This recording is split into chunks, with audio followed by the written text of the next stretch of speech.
Ben şey yaparsam diğeri de bizden ya. Benim tabii çünkü. Tamam kalabalık yapmayalım. Korkmasın.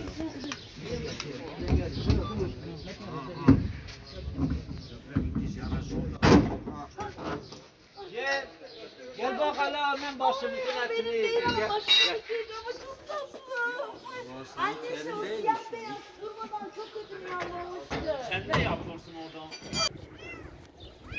Evet, bu yavru kediyi kurtardık. Bu yavru kedi bu kaplamanın içindeydi. İtfaiye ve polisler de geldi. Ev sahibini aradık. Ev sahibi önce izin vermedi. Sonra itfaiye de gayet sağ olsunlar. Levyeleri kullanarak, levyelerle şu alttaki şurayı açarak biz bu yavru kediyi kurtardık.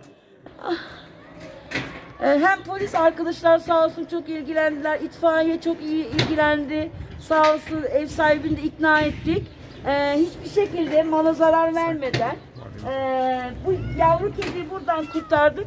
Sayın Valimize de çok teşekkür ederim bize bu desteği verdiği için.